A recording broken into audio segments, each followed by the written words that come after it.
Apoio Cultural. Santa Casa Saúde, seu bem-estar em todos os nossos planos. Minerva Foods, Minerva sempre à frente. Alto Posto Berrantão, 24 horas com você. Laboratório Micelium, análises agrícolas e biomoleculares de plantas. Poliplástico, industrializa tubos de polietileno, uma empresa ecologicamente correta. E Loja MAP, a tradição de Barretos. Memorial Jardim das Oliveiras, planos acessíveis à sua família. Liceu Tec, você bem preparado, você bem empregado. Alô, telespectador da TV Barretos, seja bem-vindo ao programa Quero Saber. O programa Quero Saber é feito com muito carinho para o seu conhecimento e entretenimento. Esta é a proposta de nosso programa. Primeiramente, vamos abrir espaço para os nossos apoiadores culturais e, em seguida, apresentaremos o nosso convidado de hoje. Você e sua família merecem uma cobertura que é referência em competência e humanização. O Santa Casa Saúde está pronto para atender você através do sistema Abrange. São mais de 200 pronto atendimentos em todo o Brasil para casos de urgência e emergência. Atendimento em locais credenciados pelo 0800 722 7511. Santa Casa Saúde. Associe-se já pelo 3321 7400. A Minerva Beef Shop é uma loja modelo para o amante da carne, onde o público poderá encontrar os melhores produtos com a qualidade Minerva Foods para o cardápio do dia a dia, ocasiões especiais e o tradicional churrasco. Tem também setores de frios e laticínios, padaria e bebidas. A Minerva Beef Shop é uma loja de carnes que valoriza o ingrediente principal das nossas refeições. Minerva Beef Shop, exclusivo como hoje. Alto Posto Berrantão, 24 horas com você. Com você logo de manhã. Com você para economizar. Com você e com seus amigos. Com você em todos os momentos. Alto Posto Berrantão. Tudo de bom para você, 24 horas, todos os dias. A Micelium nasceu da necessidade de proporcionar ao agronegócio um serviço completo de análises agrícolas com qualidade e agilidade. Assim, reunimos um corpo técnico de alto nível, equipamentos de última geração e a adoção de técnicas mais modernas e inovadoras para a agricultura. Análise de solo, folha, fertilizantes e muito mais. Avenida Ítalo Salvador 35, Barretos, São Paulo. Poliplástico, atua na industrialização de tubos de polietileno. Uma empresa ecologicamente correta que se preocupa com o meio ambiente. Vendas somente para empresas. Distrito Industrial 2, Barretos.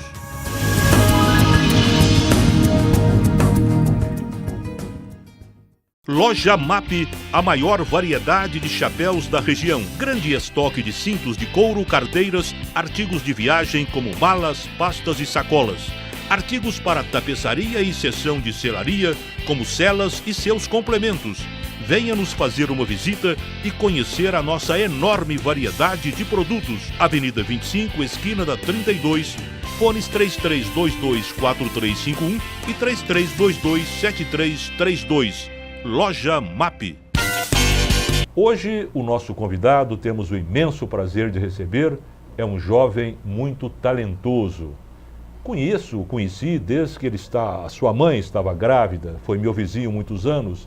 Hoje é um sucesso naquilo que faz, nas comunicações. Eu me refiro ao advogado Danilo Nunes. Danilo, é um prazer muito grande recebê-lo no programa de hoje. Com certeza, o prazer também é meu, doutor. Muito obrigado pelo convite.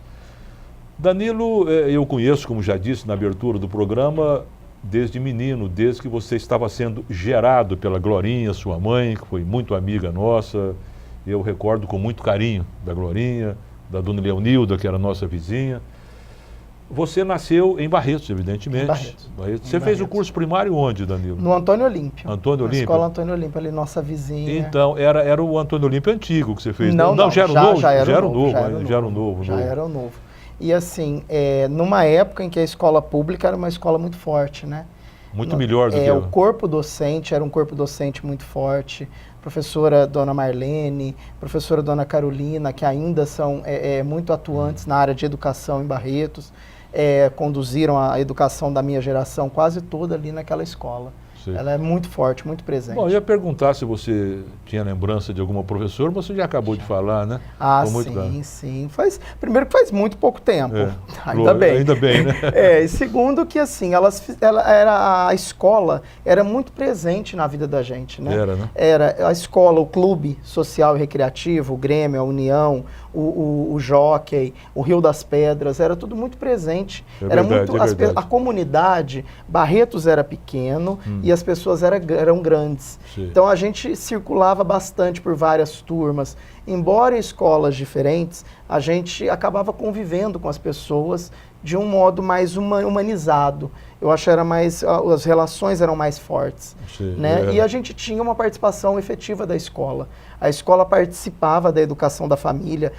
A presença do pai na escola era muito mais forte do que é hoje. Do que é hoje, com certeza. A gente tinha uma interação maior com o professor a gente respeitava mais o professor. E respeitava a palavra do professor, né? Ele participava do processo educacional. Na minha época, que foi anterior à sua, era um respeito. O professor, realmente, a gente tratava com um respeito muito grande, né? Muito Exatamente. grande. Ele era um agente transformador, né? Ele ainda hoje o é, como profissão, um agente transformador. Eu acho a figura mais importante da humanidade. A figura mais importante da humanidade. Se nós estamos aqui, nós devemos ao professor, com certeza. Né?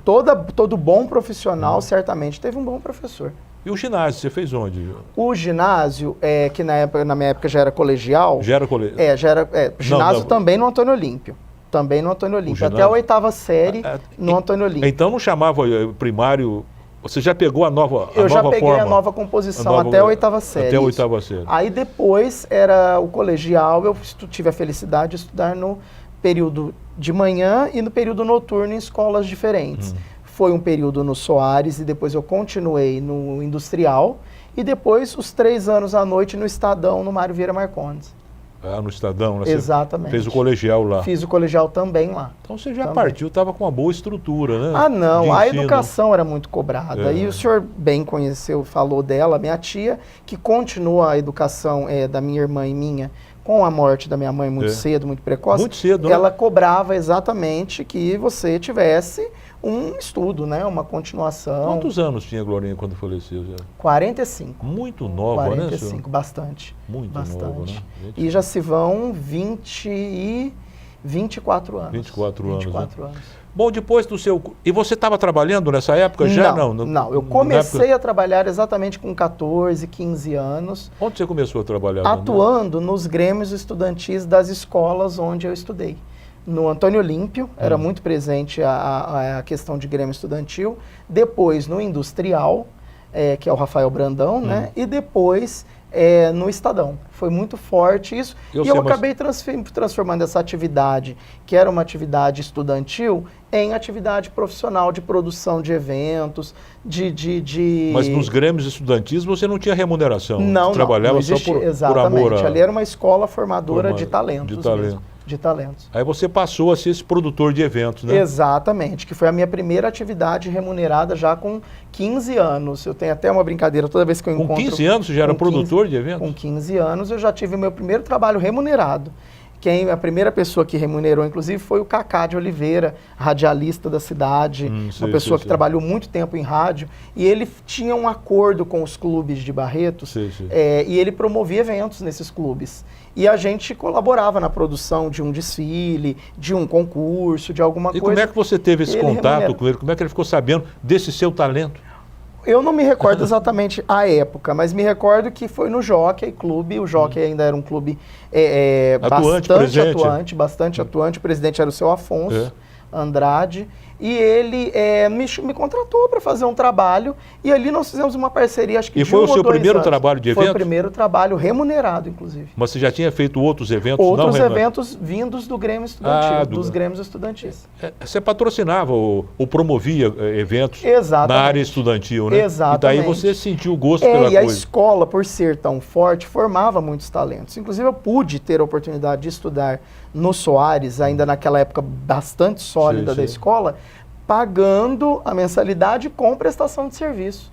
Ainda era o Júnior, o Júnior, o Cassem, Coriolano, era uma turma muito bacana, e ali eu tive contato com a educação, né? E aí eu me apaixonei pelo segmento da educação também, trabalhei por muitos anos prestando serviço no Soares, na produção de gincana, de garoto e garota da bicharada, de Miss Bicharada, de showares, uma série de eventos que a escola promovia. Então você estava por trás disso tudo, aquelas gincanas do Soares, bastante, né? As bem últimas já, eu peguei bem as últimas, porque quando eu estava acho que no primeiro ou segundo ano, foi quando o Júnior veio a falecer, mas participei do processo de concepção da Festa da Solidariedade, que foi um evento que o Soares promoveu muitos anos na Praça Central. Eu sempre admirei essa qualidade, esse talento seu de produção de eventos e tal. Eu falei, esse menino vai longe, eu sempre, de longe, assim, eu já fazia essa análise, né? Eu já tinha essa leitura,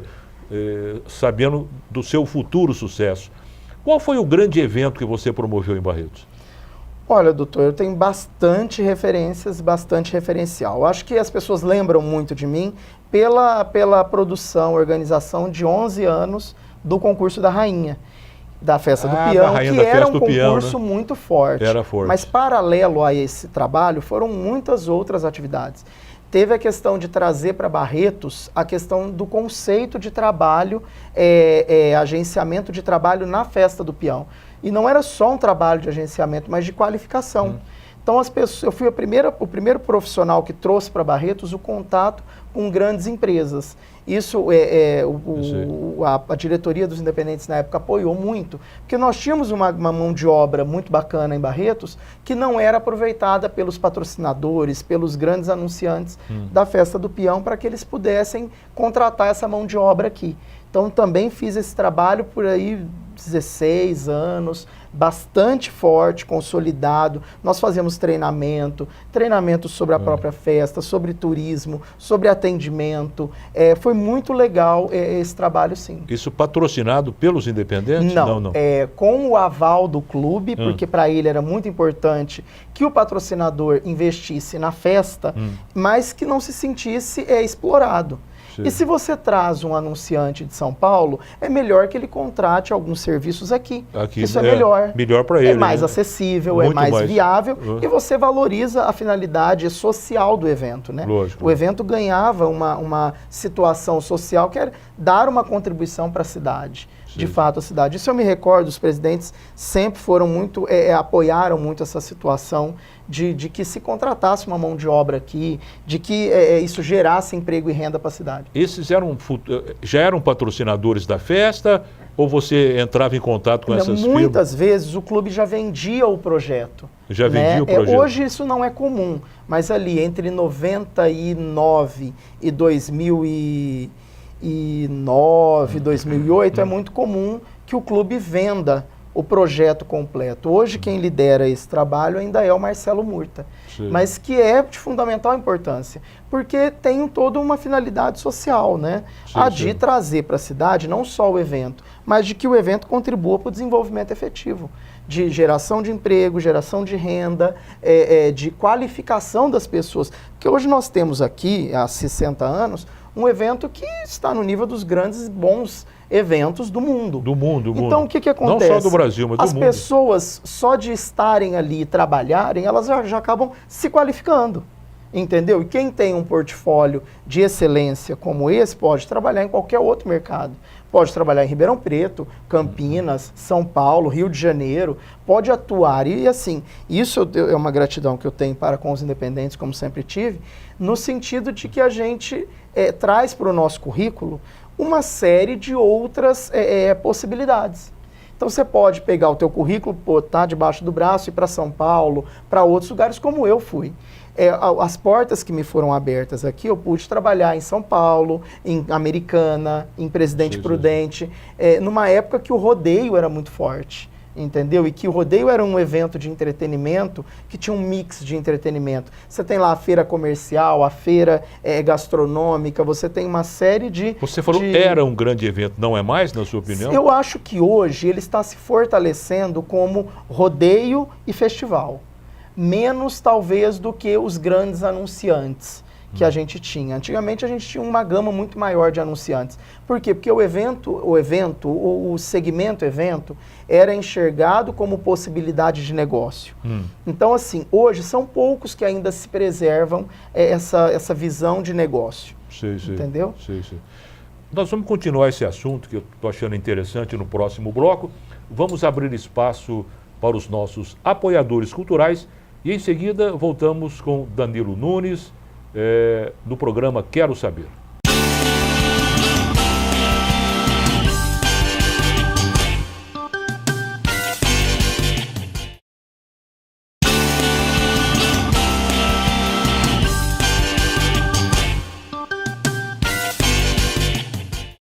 Voltamos a apresentar o programa Quero Saber, hoje trazendo o advogado, já com carteirinha assinada, já tem graças a Deus, com carteirinha assinada. Passou no exame da ordem. Aprovado, graças a Deus. É um exame difícil realmente, né, Danilo? A pessoa para passar hoje no exame da ordem tem que ter capacidade, por isso que eu falo, esse jovem é talentoso, não vou dizer que ele tem futuro, não. O futuro dele já está garantido, viu, Danilo? Com a graça de Deus. Às custas de bastante estudo, o senhor sabe disso. Não tenha dúvida. Então você estava falando que os grandes anunciantes já não existem mais nessas festas de rodeio.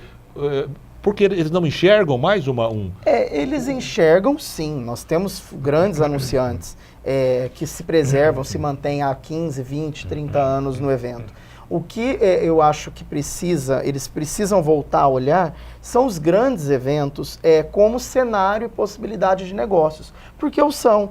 Quantas vezes a gente não encontra alguém num camarote, em algum lugar, a pessoa fala, olha, eu vou te dar meu cartão, entre em contato comigo para a gente negociar melhor aquele produto. E isso é um trabalho que, por exemplo, o Minerva em Barretos ainda é o líder em fazer isso, porque mantém lá dentro uma possibilidade de negócios. Porque tem camarote, tem... Exatamente, é um mix de rancho, atendimento. Né, de atendimento muito grande. É um mix de atendimento que acaba encantando o fornecedor e o comprador. Então, o que acontece? Ele forma uma cadeia onde ele consegue conversar com todo mundo.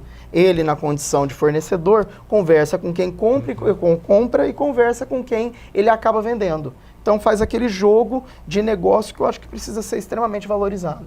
Certa ocasião, estava lá sentado no rancho do Minerva, né, lá com o Edivar, e quem estava ao nosso lado ali batendo aquele papão, o Marconi Perillo, governador de Goiás. Exatamente. Né, e muitas autoridades sempre se fazem presentes. Danilo, até que ano, por quantos anos você ficou como produtor de eventos em Barretos? Olha, até hoje eu faço essa atividade que ela foi a minha primeira e a gente nunca pode rasgar uma história. Lógico. Então, assim, só não que agora pode jogar seu talento no lixo de maneira nenhuma. Não é só isso. A gente não pode nunca deixar de marcar presença e a gente é cobrado no sentido de produzir. Você não vai fazer mais nada? Olha, tem uma coisa assim. E pela gama de tantos anos, são 19 anos aí trabalhando, a gama de você passar a mão no telefone e conseguir uma coisa que talvez outro profissional não consiga, seja mais difícil, é cobrado. Você tem uma turma de amigos, gente que muda muito de empresa, mas que a pessoa tem à mão esse ou aquele contato, esse ou aquele show, essa ou aquela atração, e a pessoa te liga, pergunta, você não quer que a gente leva para Barretos? Vamos levar, vamos produzir em Barretos. Eu tenho um contato muito bom com a Carla Armani, secretária, com a Mônica, e eu vivo dizendo para elas que eu ainda vou olhar com atenção e a gente pensar em algum espetáculo, uma coisa diferente, seja de dança, seja de teatro para Barretos. A gama de parceiros e a gama de contatos que eu conquistei nesses 18 anos em termos de cultura é muito grande. E as pessoas estão em grandes agências, em grandes produtoras, em grandes empresas que agenciam grandes nomes de cultura, teatro, dança, folclore, e isso é importante. Eu ainda vou olhar com carinho para isso. Eu sempre que eu encontro a Carla, eu falo para ela isso. Muito bem. E o Danilo Nunes é um dos promotores também da vinda aqui para Barretos do ministro do Supremo Tribunal Federal, o ex-ministro Joaquim Barbosa, que será um dos maiores eventos, talvez, do ano de 2015, que será no dia 3 de março. Mas esse assunto nós vamos deixar um pouquinho para adiante, vamos falar bastante sobre isso. Agora eu quero abordar um assunto bastante, não polêmico, um assunto que mexe com a sociedade de maneira geral, que é o homossexualismo. Antigamente, na nossa época de criança, era mais difícil uma pessoa, vamos dizer, no popular, sair do armário. As pessoas não queriam dizer que era um homossexual, que era um gay, se preservava mais, porque talvez chocava a sociedade. Isso está acabando, né, Danilo? A pessoa fala hoje com tranquilidade, não, eu sou gay, como recentemente essa ginasta de Ribeirão Preto, a Laís, né, se declarou homossexual, que tem uma namorada, que é gay e tal. Essa é uma evolução que veio para ficar, Danilo? É uma evolução natural da sociedade. É um caminho que é irreversível, principalmente para o Ocidente, que é onde nós estamos. Se nós pegarmos aí uma questão cultural de 500 anos de Brasil, nós tivemos a questão de Brasil colônia, a questão de Brasil império, Brasil república. É inerente do Estado democrático de direito que se preservem as liberdades individuais. Então nós não podemos cercear. Sempre que nós tivermos um conflito de direitos fundamentais entre duas pessoas, entre indivíduos, a gente precisa tentar compor naquilo que é menos danoso. Isso eu posso falar com certo conhecimento, porque eu tive, durante a graduação em Direito, projeto de pesquisa na área de Direito, de conflito de direito fundamental. Tive a minha segunda fase da OAB em prática constitucional, que é uma área que abrange esse assunto, essa questão dos direitos fundamentais. Eu sempre tive, particularmente, uma visão muito progressista acerca de qualquer tema. Então, saúde, educação, meio ambiente, religião, sexualidade, comportamento, cultura, sempre foi uma visão avançada, progressista.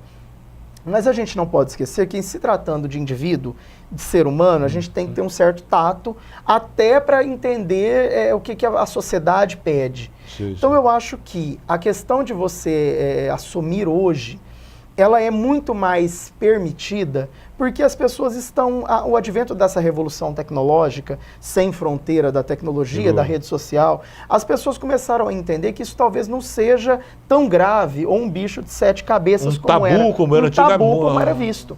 E que existem pessoas com os mesmos tipos de problema, com os mesmos tipos de vontade, de conflito individual, que isso, de uma maneira ou de outra, vai ser resolvido. Né? O tempo é um bálsamo que cura qualquer tipo de conflito individual que a gente tenha com a gente mesmo e com as pessoas. Então eu acredito que nessa visão progressista, hoje é um caminho irreversível e mais do que isso, é um caminho que as pessoas precisam se preparar para que aconteça dentro da própria casa delas. Então talvez a maior contribuição da revolução tecnológica é que as pessoas vão poder ter acesso a vários exemplos e para saber lidar com essa situação.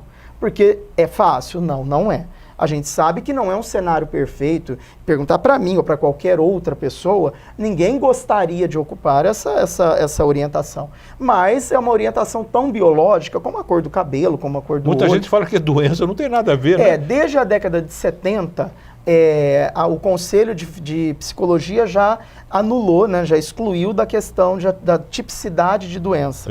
Então ele já não é doença no Brasil desde a década de 70. Nos Estados Unidos, um pouco antes. Então, assim, doença não é. Não é. É um fator biológico. Biológico, né? Biológico. Ninguém escolheria o caminho da marginalização. Ninguém escolhe isso, né? Exatamente. A regra é não ser marginalizado. Ninguém escolheria o caminho da exceção, da marginalização, o caminho de viver à margem das escolhas, das possibilidades que se abrem quando a gente, ou que se fecham, quando a gente declara uma orientação diferente daquilo que seria a regra social. Mas eu acho que as pessoas estão começando a entender com muita clareza, principalmente respeitando alguns limites. Existem crimes contra a vida cometidos em razão da orientação sexual? Existem. Esses precisam ser coibidos, porque todo tipo de crime precisa ser coibido. Lógico.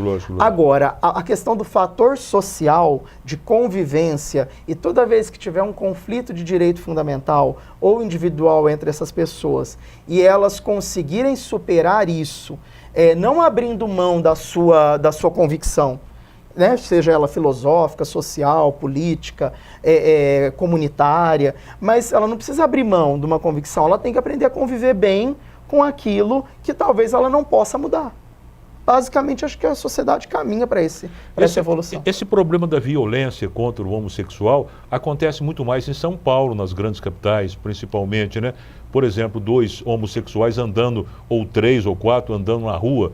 no Avenida Paulista, em São Paulo, são atacados muitas vezes por pessoas homofóbicas, né? Altamente homofóbicas. Não será pelo trejeito que elas têm? Se tivesse menos trejeito, talvez não teria tanta violência, né, Danilo? Eu acho, doutor, que é uma questão cultural.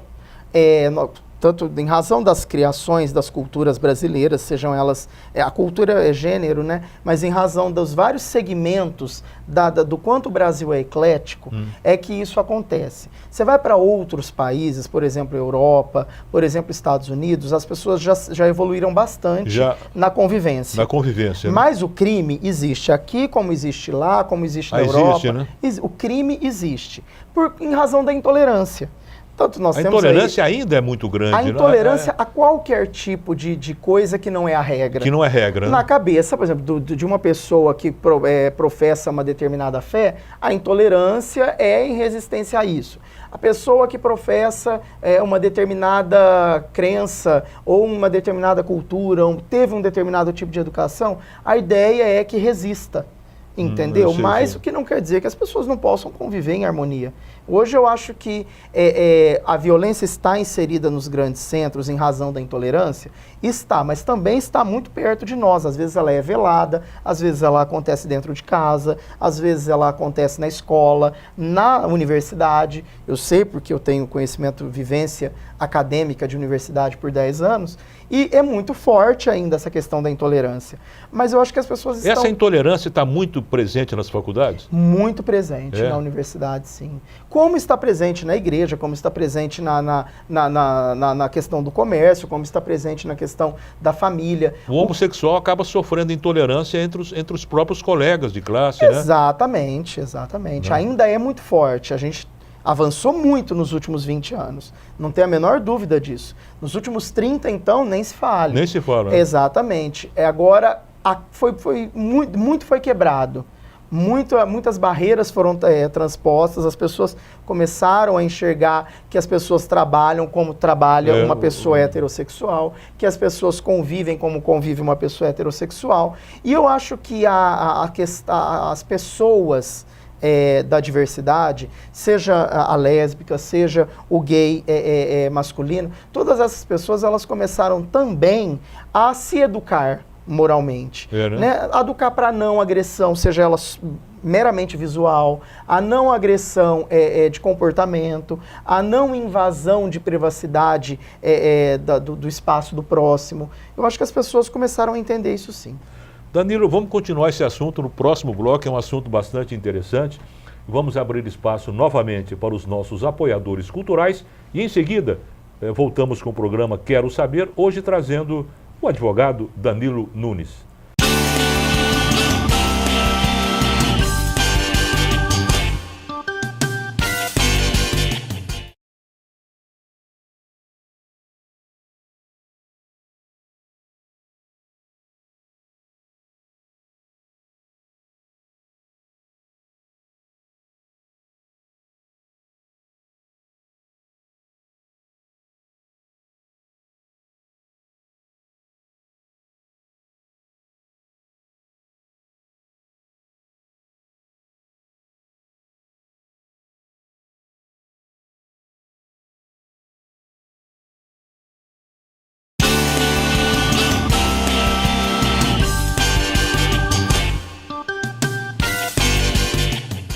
Voltamos a apresentar o programa Quero Saber, hoje trazendo Danilo Nunes, que trabalha hoje na Fundação Educacional de Barretos, Centro Universitário da Fundação Educacional de Barretos, no setor de comunicação.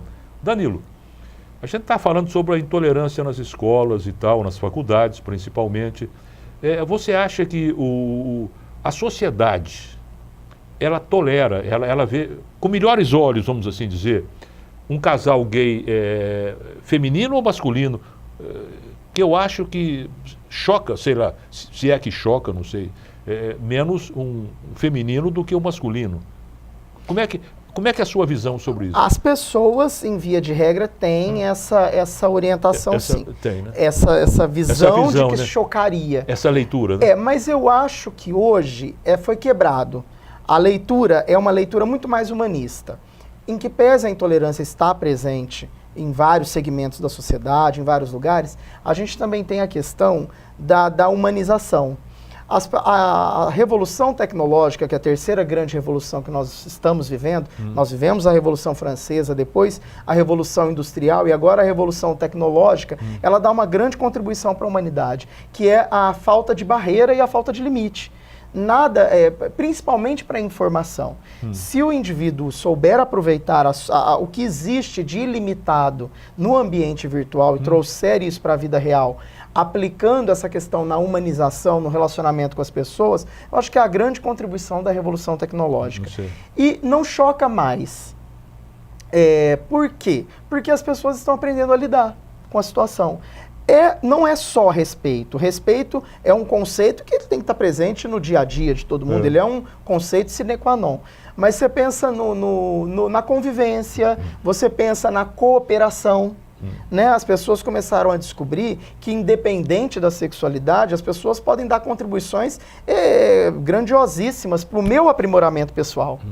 Então, assim, eu sou um caso sui generis. Eu, em Barretos, durante todos esses anos profissionais, inclusive trabalhei em Os Independentes, que é uma entidade formada por 100 senhores, rapazes da sociedade barretense, eu nunca enfrentei um problema. Não, né? Nunca. Nem lá, nem em qualquer outro lugar do mundo. Assim como eu não enfrentei, o Marcelo Hortali não enfrentou, o Arnaldo não enfrentou, uma série de outras pessoas que atuam na cidade, lá dentro eu sei que não enfrentaram.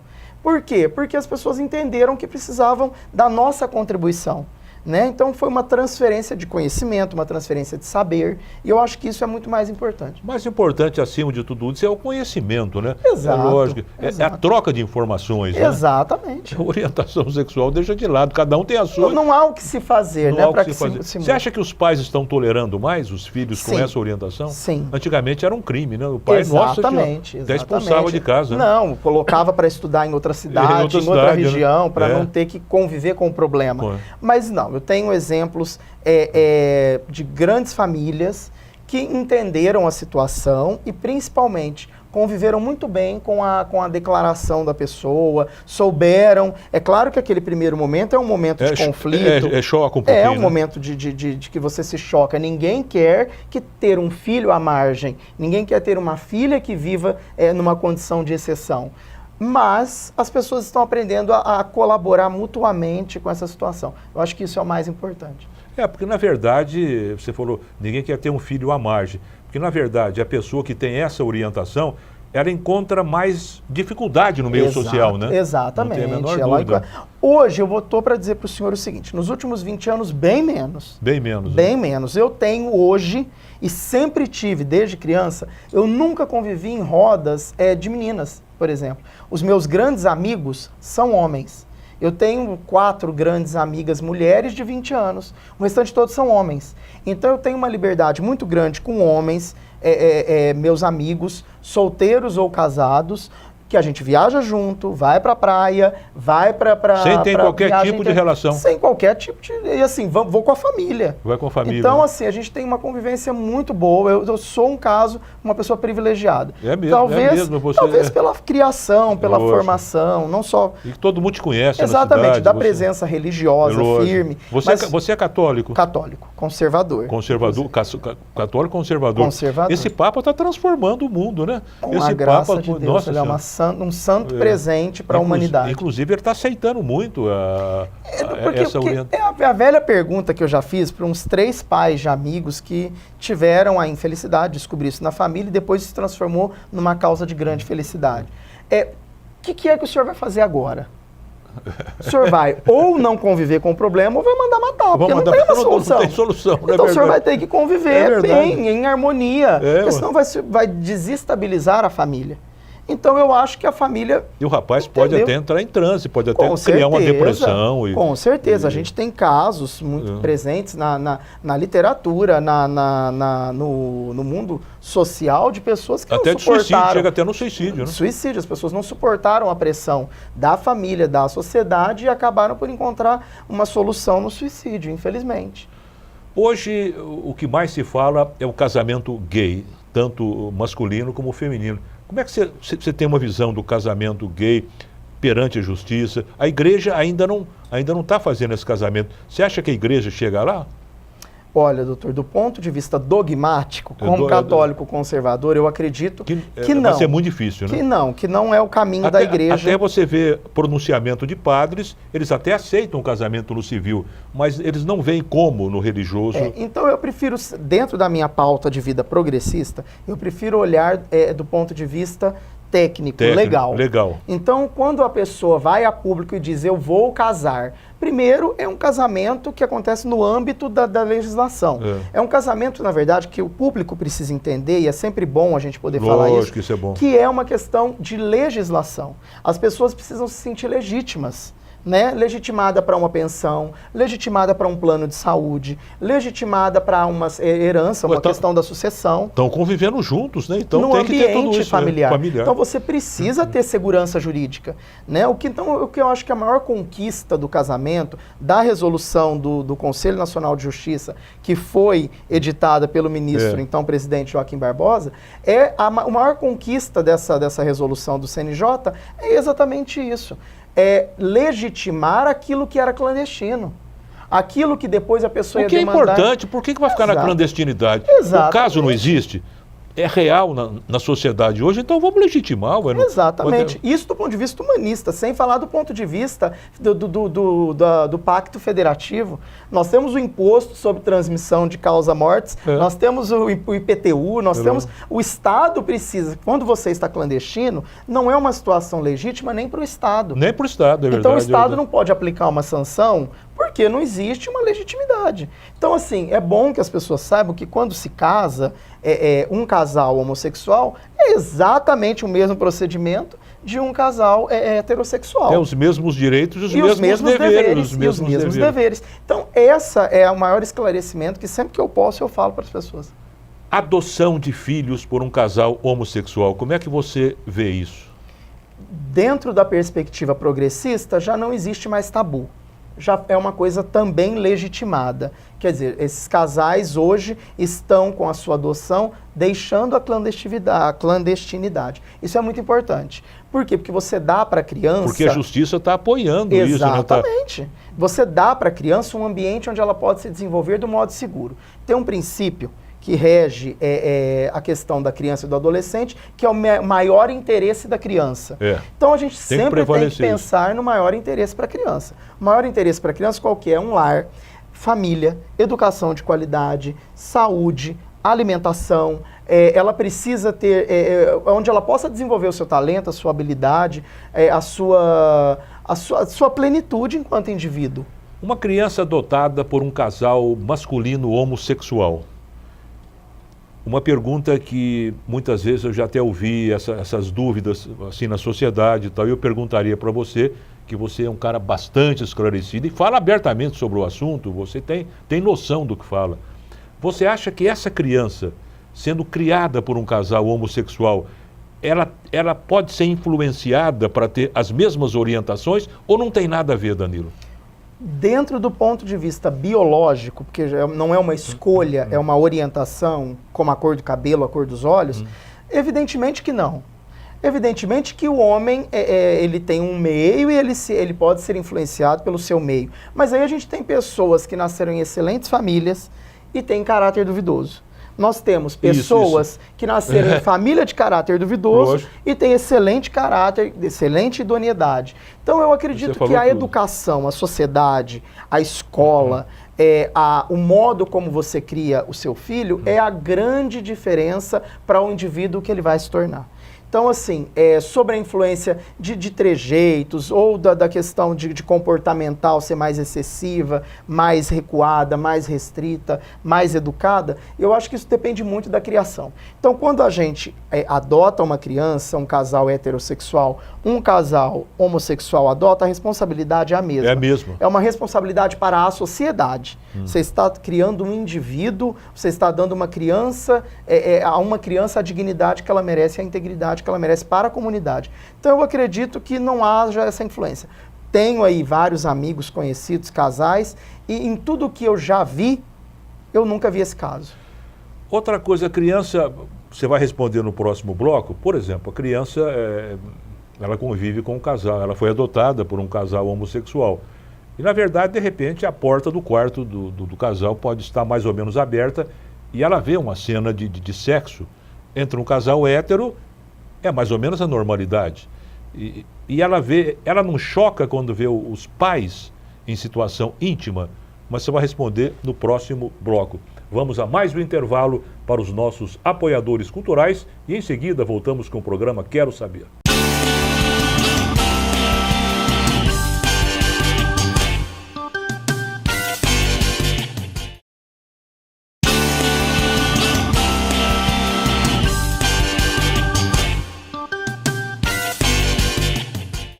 Voltamos a apresentar o programa Quero Saber, hoje trazendo Danilo Nunes. Danilo, no bloco anterior eu deixei a pergunta meio séria para você responder, né?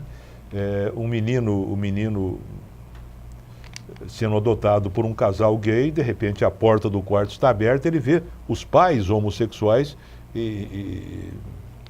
intimamente se relacionando. O que você acha disso? Choca a criança?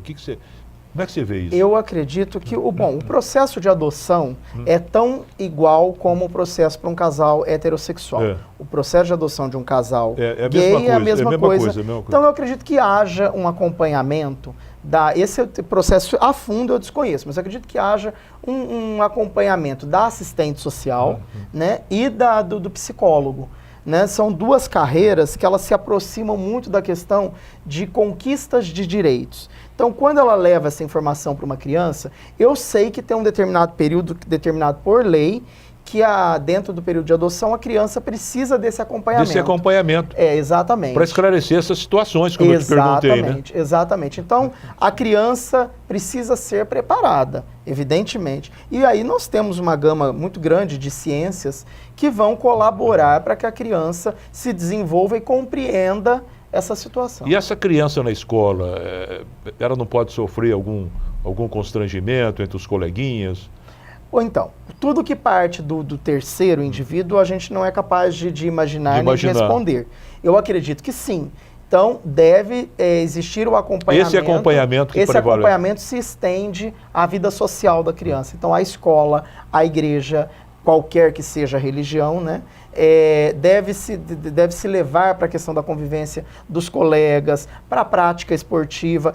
Você tem que colocar, né, no coração da criança a resposta, porque ela vai saber responder da melhor maneira possível. Para isso a gente tem especialistas, eu acho que não... Então, o que você falou mata tudo isso, é o acompanhamento de um psicólogo. Isso é muito importante, para esclarecer, porque vão surgir situações... Vão surgir, e não só essas. Tipicamente constrangedoras. Tipicamente, né? que demandam explicação. Explicação, é verdade. Exatamente. Aí a criança vai precisar ter um conhecimento profundo, moral de si própria, espiritual, de filosofia de si próprio, para poder ter a espiritualidade de responder com capacidade. Vamos agora, já estamos no último bloco, vamos falar sobre Joaquim Barbosa, né, que é a grande atração da próxima terça-feira. Esse programa está indo hoje, sábado, no ar, com reprise no domingo. Terça-feira vem a Barretos, no Berrantão, o ex-ministro polêmico, que deu uma noção, tentou acabar com a impunidade nesse país, sendo o relator do inquérito 470, né, do processo 470, né, do mensalão, e ele vem a Barretos. Como é que surgiu isso? Foi você que intermediou? Como é que aconteceu tudo isso? Na verdade, partiu de um colega de trabalho, né, o Dickinson, e ele falou para mim, a gente precisava fazer um evento, a gente trabalha tanto com educação, a gente precisava fazer um evento que fizesse com que as pessoas entendessem a importância da qualificação. E isso é verdade. Nós estamos aí há 10 anos cuidando de campanha de vestibular, de captação de alunos, e a gente vê que existe um afastamento cada vez maior entre o jovem, a criança, o adolescente, o pré-vestibular e a sociedade como um todo, de questões de qualificação, de buscar uma palavra de orientação, uma palavra acadêmica de formação, uma palavra que você consiga formar, né, um consciente coletivo responsável. E aí nasceu a ideia de nós buscarmos um nome para trazer um evento, um grande evento por ano de uma palestra acadêmica, científica. Buscamos apoios, então tem esse apoio da OAB Barretos, da OAB Bebedouro, das 3 faculdades de Direito na nossa região. Que tipo de apoio financeiro, apoio logístico? Apoio de envolvimento. De envolvimento. Mais importante, o que precisa para fazer um grande evento? Isso é uma receita de sucesso. É envolvimento. Primeiro, credibilidade, quem faz. Segundo, o envolvimento, quem é que participa, a que público se destina. E aí, ele tem um viés para o direito? Teve no começo, hoje não mais. Hoje não mais. Hoje ele já tem um viés de ética para a vida pública, ética para o negócio. Para todos os segmentos sociais. Ética para todos os segmentos, porque é uma palestra que ela é transversal, ela atende todos os profissionais da cidade, toda essa demanda. Então, assim, eu estou muito tranquilo com relação a tudo que nós pudemos fazer para que o evento fosse um sucesso. Tem uma grande parceria com os independentes na presidência do Jerônimo, tem uma grande parceria com o Norte Shopping, uma grande parceria com a Associação Comercial do nosso querido Roberto Arutin. Nós temos aí, por meio do Zé Carlos também, uma pessoa que ajudou muito aquela equipe deles, que é Batuta, nota 10. Então, o evento, como é que ele vai acontecer? Ele abre às 19 horas, com o receptivo. Às 19h30, nós temos uma parceria com o Damásio, que está trazendo o maior nome de ética acadêmica, hoje de formação ética, que é o professor Marco Antônio de Araújo.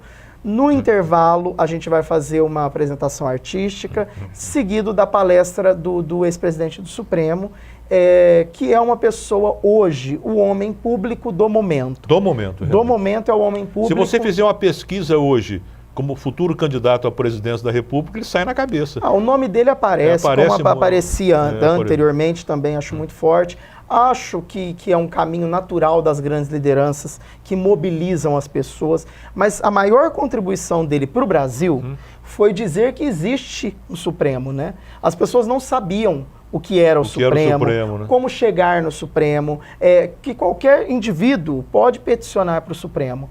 Olha, pode ir lá e fazer uma reclamação constitucional direto para o Supremo, pode fazer um recurso extraordinário direto para o Supremo, quando afrontar dispositivo de Constituição.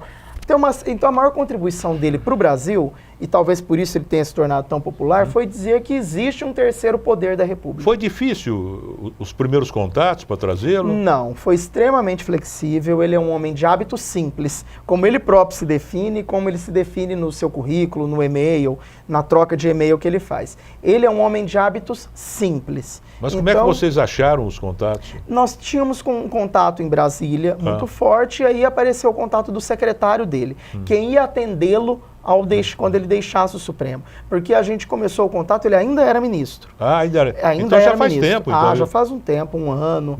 Ele era o ministro. Então a gente esperou que ele se afastasse. Existia a possibilidade dele deixar o Supremo como ele deixou. A gente não acreditava. A gente acreditava que ele fosse concluir o mandato dele.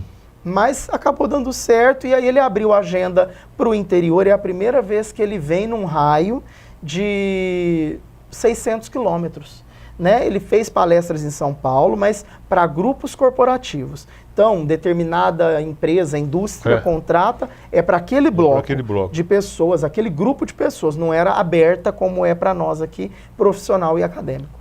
Vocês estão fazendo essa promoção para quantas pessoas, mais ou menos, no Berrantão? Pretendemos atender um público de até 2.000 pessoas. 2.000 pessoas? 2.000 pessoas. Nós já estamos batendo a casa das 1.500 pessoas. Já estão batendo? Já estamos. Então ainda falta um pouquinho, ainda até terça-feira. Na verdade, extrapolou o limite do que a gente imaginava.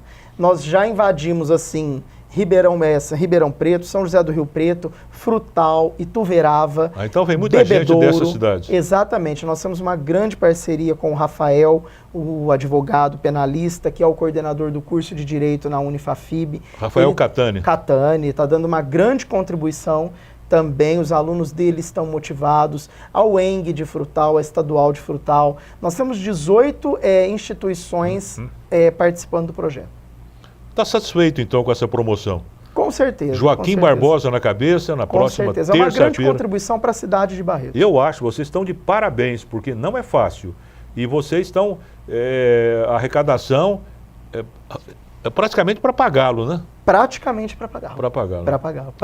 A ideia é Primeiro, criar o conceito de evento acadêmico, evento científico que põe as pessoas para pensar, que contribui para a formação das pessoas. Futuramente, a gente pensa em investimento, em retorno de investimento. A princípio, a prioridade é trazer e promover o evento. Sei. E ele chega em Barretos na própria terça-feira, ele desembarca em São José do Rio Preto. Há um convite da Karina Carreira, assessora de imprensa do Hospital de Câncer, para que ele visite o IRCAD e a unidade infantil do hospital. De lá, ele parte para o hotel porque ele quer ter um período de descanso. Há um grande convite também para que ele faça o programa Quero Saber. Exatamente. Isso vai depender de você. Na verdade, vai depender do Wellington, mas é bem provável que tudo dê certo. A gente caminha para que dê certo. Não, se você tiver realmente a vontade política, como diz por aí, isso nós vamos conseguir. Vai depender. Com certeza. Danilo, muito obrigado pela sua presença no programa de hoje. Mas antes de nós terminarmos o programa, que nós já estamos quase em cima da hora, o programa voou, que o assunto hoje foi bacana. Quem é uma pessoa na humanidade que você acha que transformou o mundo, na sua opinião, pessoa viva ou morta, que você acha que teve uma grande influência na humanidade, influência positiva, lógico, que se aparecesse na sua frente, você se curvaria em reverência? No mundo, Papa João Paulo II, né? Talvez tenha sido a pessoa que mais contribuiu para o aprimoramento do católico. E segundo, o cardeal arcebispo de São Paulo, Dom Paulo Evaristo Arnes. É uma pessoa que eu acho que naquele momento tão delicado do Brasil, ditadura, as pessoas quando pedem a ditadura de volta, não têm noção do que é um estado de exceção. Ele foi lá para a Praça da Sé, fez aquele culto ecumênico com o pastor, com um rabino e colocou todo mundo para refletir sobre o momento que a gente estava vivendo. Muito obrigado, eu fiquei muito contente com a sua presença. Eu acho que o telespectador pôde ter uma boa visão de todos esses problemas sociais que nós abordamos aqui. Muito obrigado e desejo a você, ao Dixon, o máximo de sucesso nesse evento da próxima terça-feira. Eu acho que a população de Barretos vai aderir e vai lotar o Berrantão com a presença do ex-ministro Joaquim Barbosa e, se Deus quiser, ele vem aqui no programa Quero Saber. Com certeza. Muito obrigado, doutor, mais uma vez. E nós terminamos sempre, Danilo, com uma poesia, e hoje nós vamos trazer uma poesia de Raul de Leone. Ela chama Ingratidão. Nunca mais me esqueci. Eu era criança e em meu velho quintal, ao sol nascente, plantei, com a minha mão ingênua e mansa, uma linda amendoeira adolescente. Era a mais rútila e íntima esperança. Cresceu, cresceu e aos poucos, suavemente, pendeu os ramos sobre o muro em frente e foi frutificar na vizinhança. Daí por diante, pela vida inteira, todas as grandes árvores que em minhas terras, num sonho esplêndido semeio, como aquela magnífica amendoeira, e florescem nas chácaras vizinhas e vão dar frutos no pomar alheio. Muito obrigado mais uma vez, Danilo Nunes, sucesso na promoção do Joaquim Barbosa, do ministro. Muito obrigado ao telespectador da TV Barretos e até o próximo programa, se Deus quiser. Apoio Cultural. Santa Casa Saúde, seu bem-estar em todos os nossos planos. Minerva Foods, Minerva sempre à frente. Alto Posto Berrantão, 24 horas com você. Laboratório Mycelium, análises agrícolas e biomoleculares de plantas. Poliplástico, industrializa tubos de polietileno, uma empresa ecologicamente correta. E Loja MAP, a tradição de Barretos. Memorial Jardim das Oliveiras, planos acessíveis à sua família. Liceu Tec, você bem preparado, você bem empregado.